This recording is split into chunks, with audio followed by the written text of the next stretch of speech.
So this afternoon, I have the privilege of introducing our guest for this inaugural Scoper Lecture in Christian Thought, Dr. Kate Bowler. Sometimes you don't know what's on your bucket list until the opportunity arises. And I am grateful for this beautiful collision of people and places that I love: faith and medicine, UVA and Duke, Durham and Charlottesville. So Kate Bowler is a New York Times best-selling author. She's a podcast host, a TED Talker, I think that's what they call it, a historian, and a professor at Duke University. She studies the cultural stories we tell ourselves about success, suffering, and whether or not we are capable of change. She's not only an extraordinary scholar, but a woman with an incredible story. A story maintaining hope and perspective in the face of profound disappointments. Kate Bowler believed that life was a series of unlimited choices until she discovered at the age of 35 that her body was racked with cancer, causing her to think in different terms about the research and beliefs that she had been studying. And out of these experiences was birthed the New York Times bestselling memoir, Everything Happens for a Reason and Other Lies I've Loved. And these tell the story of her struggle to understand the personal and intellectual dimensions of the American belief that all tragedies are tests of character. In her latest book, No Cure for Being Human and Other Truths I Need to Hear, Kate says it best: it's hard to give up on the feeling that the life you really want is just out of reach. A beach body by summer is coming. A trip to Disneyland around the corner. A promotion on the horizon. Everyone wants to believe that they are headed towards good, better, best. But what happens when that life you hope for is put on hold indefinitely? She beautifully grapples with her diagnosis, her ambition, and her faith as she tries to come to terms with limitations in a culture that promotes anything is possible. She searches for a way forward as she mines the wisdom and absurdity of today's best life now advice industry, which insists on exhausting positivity and on trying to convince us that we can out-eat, out-learn, and outperform our humanness. We are, she says, as fragile as the day we were born. She lives in Durham, North Carolina with her family. She continues to teach do-gooders like me at Duke Divinity School, and she stockpiles anecdotes about the hidden benefits of being from the middle of Canada. Friends, there is so much that can be said about Kate, but what I have come to love most about Kate is her curiosity, her empathy, her humor, and her intentionality. I've come to know Kate as a friend, as a truth teller, an academic, and as a prophet. Kate approaches life with a sobering awe, a unique ability to carry both tears and laughter, all while not falling prey to the skepticism of this world. This afternoon's lecture is called Unfinished: The Wisdom of the Generative Self. I think I'm the thing standing between you and our guests, so without further ado, please join me in welcoming Dr. Kate Bowler to the stage.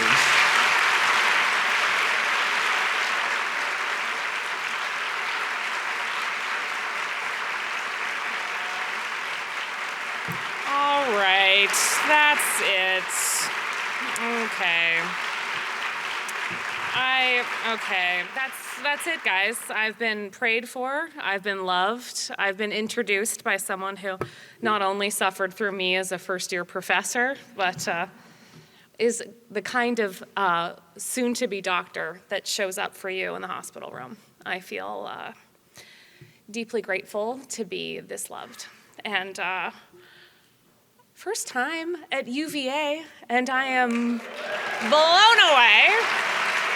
The hospitality, the indomitable Karen, can you just feel the sheer force of Her Majesty? I was, her board, her partners at Theological Horizons have been so kind in creating the kind of place in which community is really possible. I felt very, very lucky to also then have met the wonderful partners that are making this inaugural lecture possible. Thank you to the beautiful Scoper family. It was a joy meeting you and a raw pleasure to test some ideas before you. It feels strange to be here celebrating our pandemic anniversary together. Isn't that nice? There was a moment there, right, at the beginning, where we felt that surge of collective resolve. We weren't trapped at home in a world remaking Earth plague. We were cutting down on our commute times. Hadn't we always wanted to spend more quality time with our families? There were just silver linings everywhere. Sourdough starters, a lot of ambitious chicken coops and vegetable gardens, just shocking benefits of modern homesteading. Carpe diem, right? You got a Peloton. They figured out where those free weights were in the garage, and now there is an incredible beach body awaiting you by summer. Count your blessings. Hadn't you always wanted to be more present? So here we are, 3 years in, and we want to try. Or maybe, better yet, we are trying to try. That is the difficult to describe feeling about being here at the long end of long years of hemorrhaging pandemic losses. We are reaching for the hope that things do not always have to be as they've been. We want to believe, especially now, that change is possible, that we can be kinder than we've been, more empathetic than we were raised to be, more aware of policies that bring justice to our neighbors, and while we're on the subject of neighbors, less pissy about our actual neighbors. We were hoping, perhaps as Christians or as people wanting to outgrow our worst selves, that each passing year might bring not only any old change, but transformation.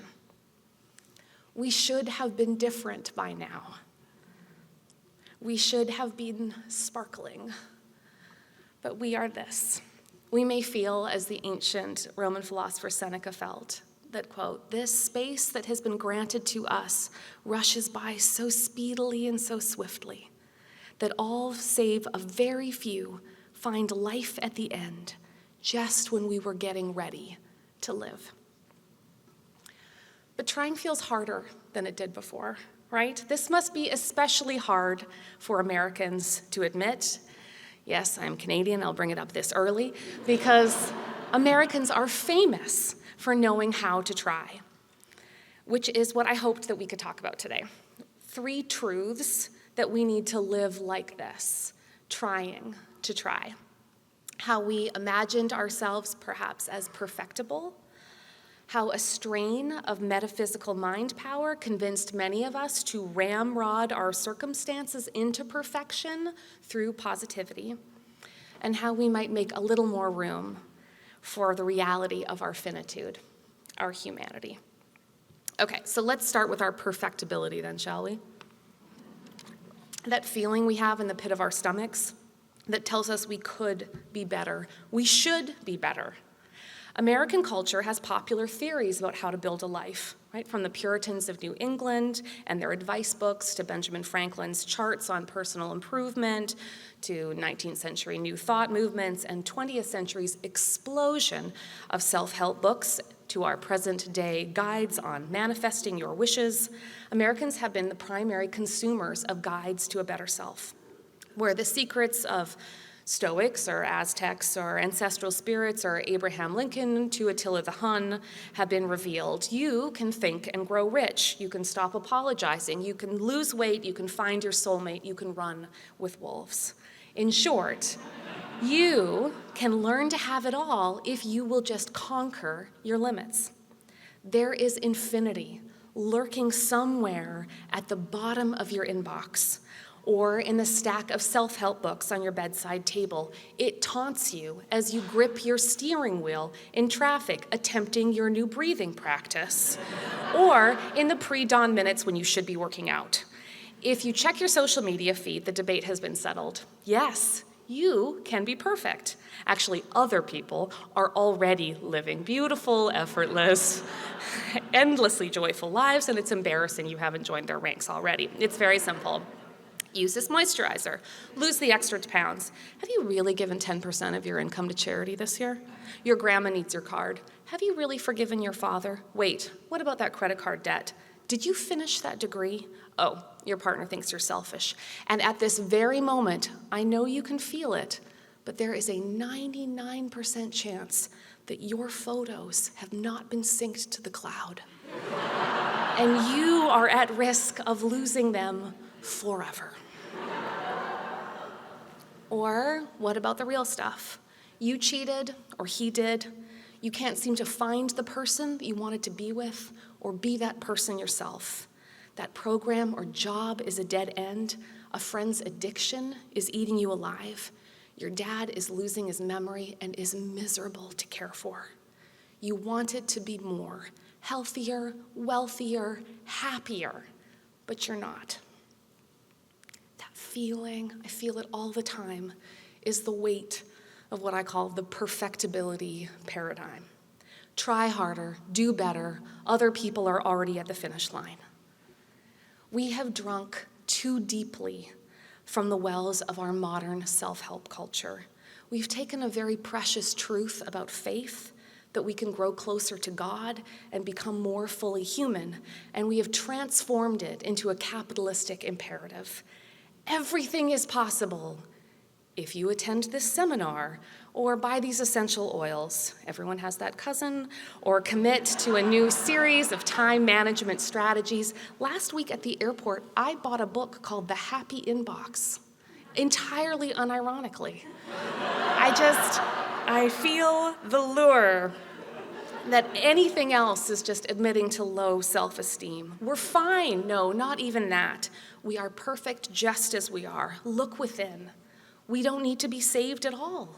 Everything we need is already inside of us. So then which one is it? Are we terrible, perfectible, already perfect? I don't imagine before this esteemed crowd and in this beautiful place that I will be able to settle centuries of Christian debate about just how good we are, except that I believe that it is somewhere between two poles, everything and nothing. That perfection is impossible, but transformation isn't. That we can change a bit if we really want to. It is, in fact, precisely our imperfection that keeps us perpetually capable of growing and learning. As philosopher Eric Hoffer in Reflections on the Human Condition writes, nature may attain perfection, but people never do. Quote, there is a perfect ant, a perfect bee, but a person is perpetually unfinished. It is the incurable unfinishedness which sets people apart from other living things. We feel the truth of this from the moment we wake up in the morning, that we need to reach for momentum to sustain a life that is never perfect, but is good enough. So let me then just pause for a moment and admit to you how wild and culturally inappropriate it would be if you were going to say these kinds of things at parties. If you were going to declare to a friend, to a neighbor, I'll make it a Pentecostal service, find your friend, turn to your neighbor and say, I am not living my best life now, right? Wouldn't that? It is an incredible phrase, isn't it, best life now? It was, I know that you wanted to know this, it was coined in 2004, isn't that wild? Not that old, by televangelist Joel Osteen. Thank you. You are my people. You are my people. But he said it, and then almost overnight, everyone from Oprah to diet gurus to Hallmark movie starlets reached for it as the gold standard. How did you know that you were truly living? I'm living my best life. And you can see the fullness of it then spilling out from your Facebook or Instagram or, God forbid, TikTok account. Do you ever feel like you've reached a point where you can't do it? And I think for me, it's TikTok is the... But how can you tell? We all have these friends. Landed my dream job, hashtag blessed, hashtag dreams, hashtag too blessed to be stressed. Surfing in New Zealand, again, does it ever get old? Or like the ultimate relationship prosperity gospel. Happy anniversary, honey. You're my everything, my soulmate. Hashtag blessed. It is also apparently the only correct answer on every reality show, or the only correct answer if you run into an ex-boyfriend and they coo, "But how are you?" "I'm living my best life now, Matthew." No explanation required. I did once see, not that long ago, like a yacht, not a super yacht, because those are being seized now, but a yacht, and on the side, the christening name was too blessed to be stressed. And I was like, for you? Okay. That seems, I'll give you that. But the great triumph of the Best Life Now paradigm was that it neatly summarized the promises of an entire multi-billion-dollar wellness industry. Everything is possible if you will only believe. And you can find that confident message anywhere from megachurches, my specialty, to Burning Man, not my specialty, from Peloton to Goop, to your local hot yoga studio, where a woman really, really, really wants to explain manifesting to you, but that good vibes are big business. It is a roughly $12 billion a year industry defined by the theory that we can be perfected, we can organize ourselves, heal ourselves, budget ourselves, love ourselves, and eat ourselves whole. It has become perhaps the dominant mode about how we think about what we're capable of inside of a day, a week, a year. Can we conquer this project called the self? It, in fact, became the dominant American publishing genre, such a juggernaut that, in fact, the New York Times in 1984 just gave up. They're like, fine, we will just make a list for it. We will have books, and then we will have those books. And it will be called self-help / sometimes recipes / miscellaneous. And where every good habit can then be given a cheap paperback with the potential to become a fully orbed commercial industry backed by clinical stamps of approval.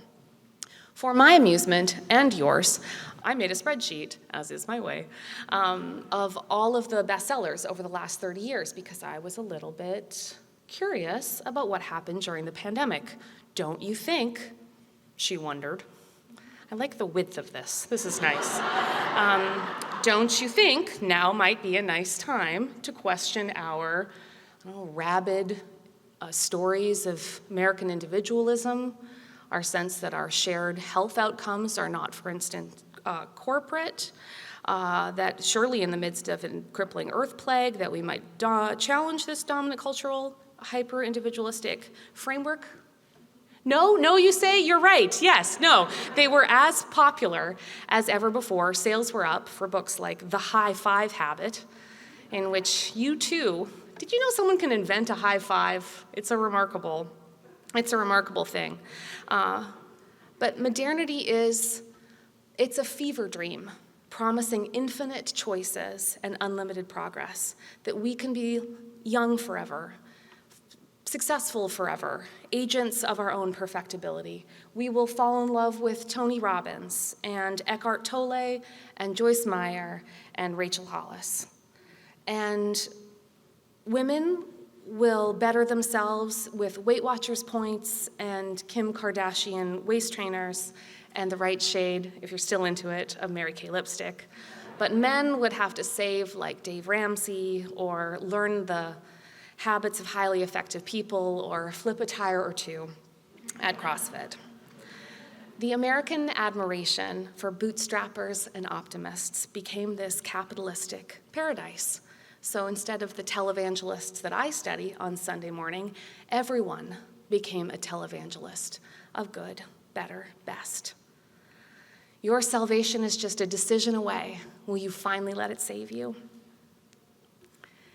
If you've ever felt like a failure for not being able to fix your life, well, welcome.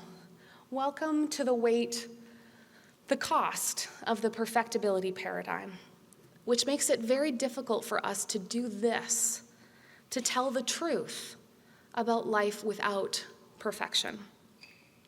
Because by now, 3 years in, it is our anniversary, after all, we have all had befores and afters.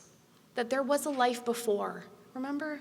Like the sun rose and life buzzed, but it didn't blur. That breakfast was consumed and there was always an errand that needed to be done across town. There was a solvability. And then there's the life after, and it comes for us at different times. After your parents' divorce or yours, after your mom's death, after an injury, after pain became depression and depression became something else entirely, after the pandemic, after and after and after.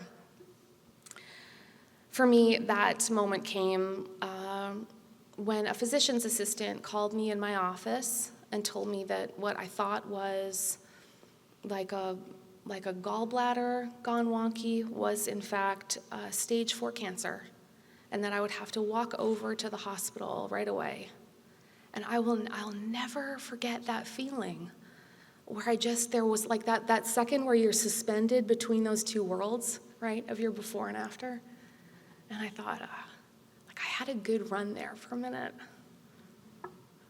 And then there's the life after, the life where you can't go back, the one you just have. Sometimes, Taylor Harris, who we're going to talk to tomorrow, is also a UVA person. She has this gorgeous thing in her last book. She says, and here's the thing about afters, is sometimes they can last forever. It's so good. I think most commonly our culture, it's so sad that I assume that I'm never gonna cry again and that my tear ducts broke or something. It's allergies. But if anyone has a Kleenex, I just want you to know. Karen, of course Karen has a Kleenex. Oh my gosh, did you throw that? I love that. Gosh, I'll take that. That's so great. Oh my gosh. I feel like in my life I'll never get roses, I'll always get Kleenex, like thrown onto the stage. That makes me so happy. Oh my gosh. But there's a thing we do now in the after, and our cultural reflex is the second thing I wanted to talk about, which is the reflex of positivity. And we might assume that positive thinking is always the helpful tool for anyone attempting to navigate their life after. Because we all have that friend, right? The person who just always gets back up, like human whack-a-mole, right? And if you'd seen me in my after, you might imagine that was me. That I just like a Tigger, it honestly looked like I had signed the waiver for a reality show that I didn't realize that I was starring in, and I was so excited to have stage 4 cancer, just really pretty pleased about it. Because the kind of positive thinking that we're talking about is different than optimism or hope. Because the roots of our reflexes about positive thinking are long entangled, but they're inextricable from ways of thinking that really developed in the late 19th century. So just picture, Civil War has ended, Americans are swept up in confidence about the progress and potential perfectibility of the human race. They are experimenting with new technologies,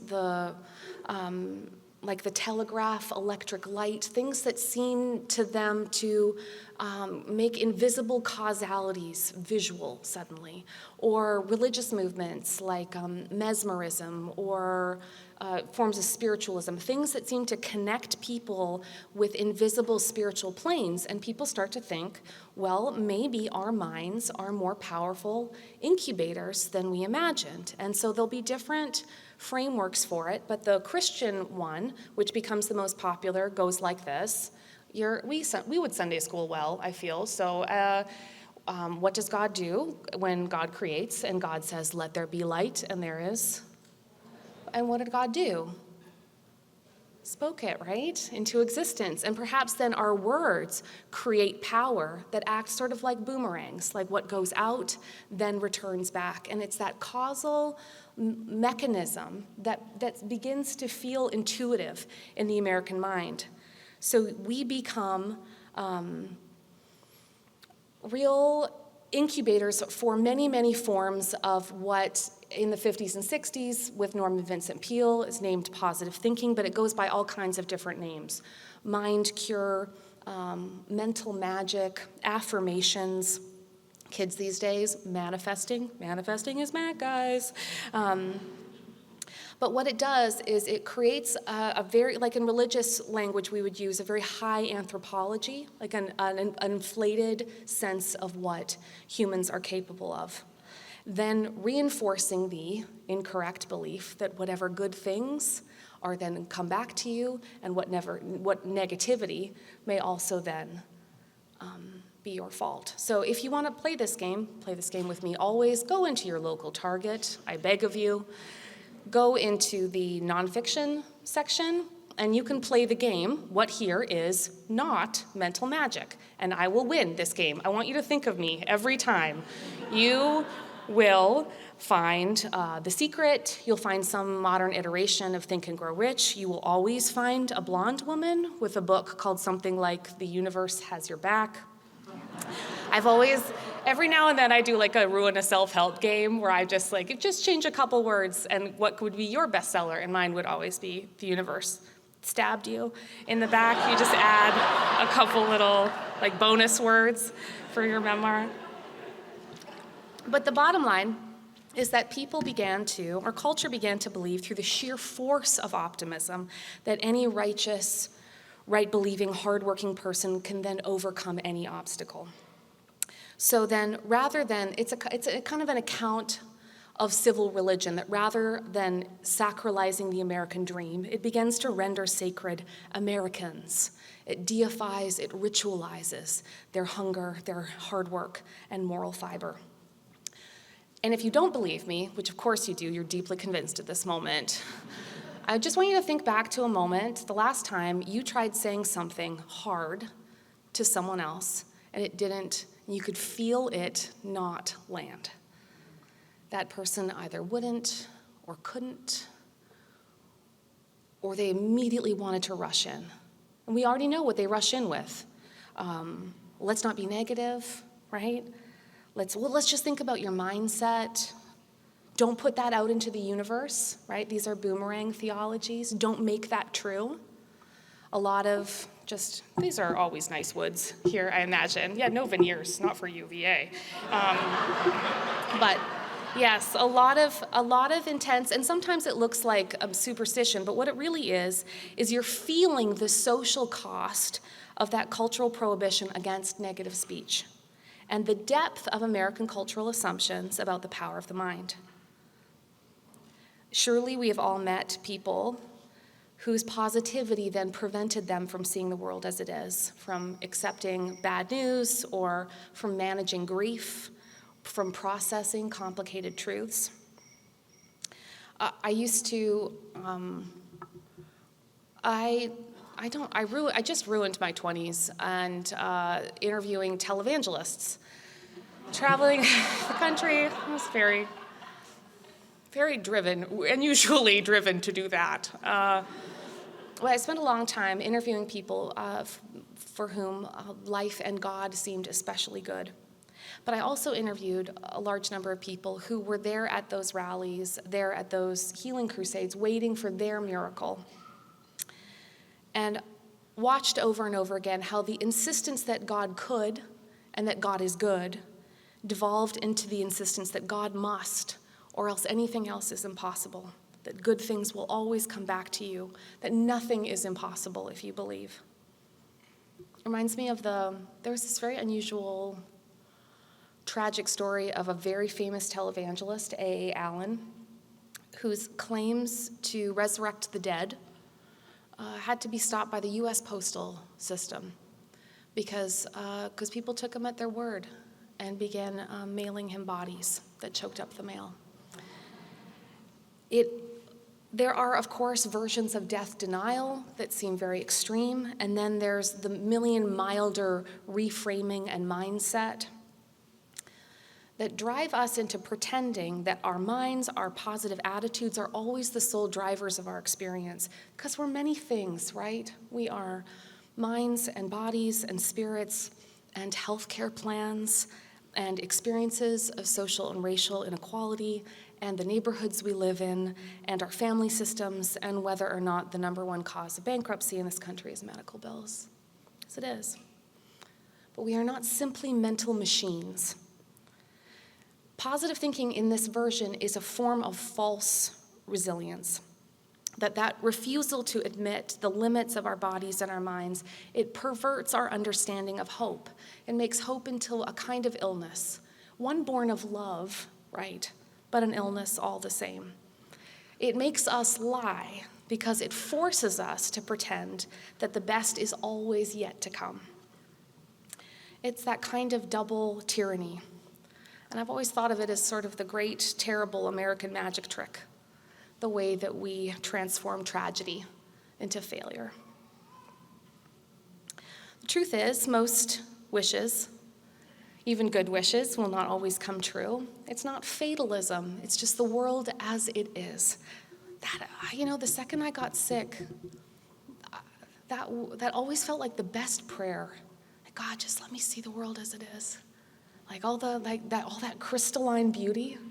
But when you're sitting in the infusion center, you want to see it all. Because if you don't, you'll miss it. Like the way somebody smooths someone's hair, or the delicacy of it all. But God, let me see the world as it is. I can think of no more loving prayer for when we're going through something impossible, that we can sort of slough off the exhausting burden of enforced positivity, get up tomorrow, and do our best life now. When we stop reducing our language to instruments of pure positivity, then we get to do the hard work of honesty and nuance. And when then we see that we can set aside enforced positivity and the illusion of perfectibility, then we have this. Precarity. Such a lovely, I love those delicious words. It's from the Latin precarious, right? Contingency, given out of favor, but then could be withdrawn. From that, we get the term, right? Is for insecurity, what is shaky and uncertain. And we know it in our bones because on this pandemic anniversary, we already know that we are just a single accident or disease or missed opportunity or errant virus away from losing things we can't get back. It's a lovely description, beautiful description of our ineluctable fragility in Jeremy Taylor's 1651 classic with the jazzy title, The Rules and Exercises of Holy Dying. But he writes, "We are a vapor, a fantasy, an appearance, or barely that. No, we're like a tale that is told, a dream, or worse, like the fading memory of a dream on waking." And that somehow is very good news for us. Catholic anti-poverty activist, who I'm sure you already know, Dorothy Day, said something wonderful about precarity. She said, in this culture of autonomy and invincibility, that in fact that our precarity is not the problem. It's not what we have to escape or overcome. It is simply the wonderful and terrible contingency which forces us to depend on God and one another. That we like to pretend that our lives are marked by consistency and durability, but more often these experiences are just a season where we move back and forth between those moments of invincibility and moments of utter dependency. Because these are the days we have and the lives we have where life is a chronic condition. Sometimes I feel like I've just got the Gospel of the Dread Pirate Roberts. Do you remember that? The Princess Bride, right? Where he says, "Life is pain, Highness. And anyone who says differently is selling something." Which makes sense because I'm always in an essential oils presentation. But if we act with the knowledge that our efforts unspool and we come undone, I think something really lovely happens. I got the opportunity this last week, so sorry, this is all a little fresh and bright in my mind, but I got the chance last week to go back to a place I never thought I'd get to see again. And so my parents are here today. They're absolutely adorable. That one is Karen and that one is Jerry. They made me, thank you so much. It took 9 months. It really took almost a year to make me, thank you. They have some beautiful friends here at UVA, which they brought and are a complete delight, and organized a reunion around coming here, which is so nice. They're part of that incredible Semester at Sea program that was run out of UVA, you know that? Where there's a lot of students being briefed on the limits of alcohol consumption at each port. Do you remember this? Remember that one? But you know, we're from this is being recorded, right? The garbage part of Canada, right in the middle, the garbage part of Canada. You heard me, Manitoba. I love Manitoba. But it meant that when they had a chance to go like camel riding and salsa dancing, et cetera, and leave Manitoba for a stretch, they were gonna take it. And so they stopped at the Seychelles Islands but when they came to Lisbon in Portugal, the boat docked, and my husband and I went for a chance to celebrate our anniversary, our 10-year anniversary. And at that moment, I was just the opportunity for just another year of life. So we wanted to take a day trip inland to see one of the crown jewels of Catholic Portuguese architecture. It's the towering Batalha Monastery. And so I'm a historian and my dad's a historian, so this is always like peak bonding time for us. And so we're sort of wandering the sumptuous hallways and pausing before the main sanctuary, and I noticed my dad, he has this nice long stride, and then he's got his arms folded and he's looking up and just awestruck by something. So I come and stand and look at it up with him, and we pause for a moment, and he says, "Horrible, isn't it?" Are we looking at stone pineapples? And indeed we were. We were looking at hundreds upon hundreds of stone pineapples because Portuguese late Gothic architecture, the Manuelian period, has sort of like the high water mark of adding doodly dads onto everything. And so you take an otherwise already sort of florid time period, and then you add pineapples. So I looked more closely and realized that there was hundreds and hundreds of pineapples, and then they're not just one angel, but like 2,000 angels, and then a stone webwork. And so I was like, yep, he's got this joyful disgust, and then of course we both love ruining things. And so I said, first after noticing it looked like an explosion, hey, let's go look at what else the Portuguese can ruin.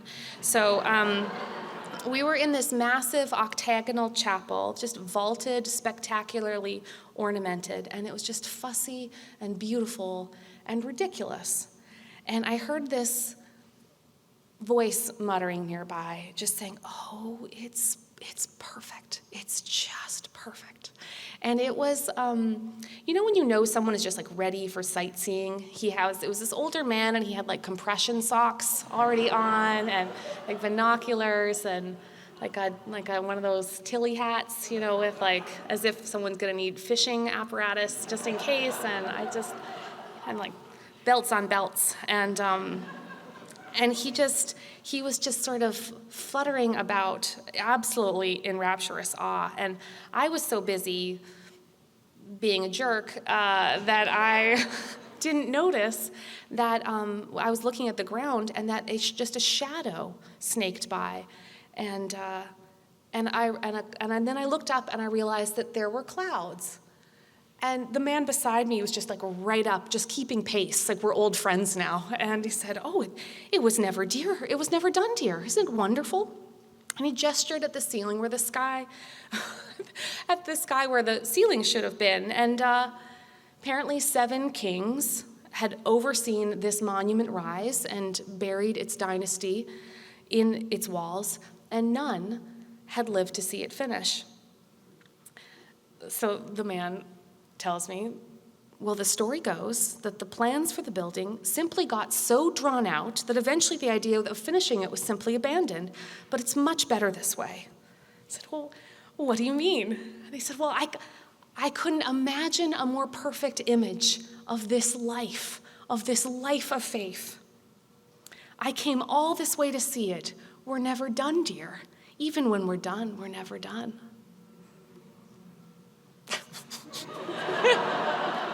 And then my dad strode up, and I was so worried about what he was going to say right when our eyes met. So I was like, Dad, my new friend here was just saying what he liked about this place. And the man explained, and we stood there looking for a bit. I said, I've been thinking. My dad said, I agree, looking at it to give it another stare. It's wonderfully unnecessary, isn't it?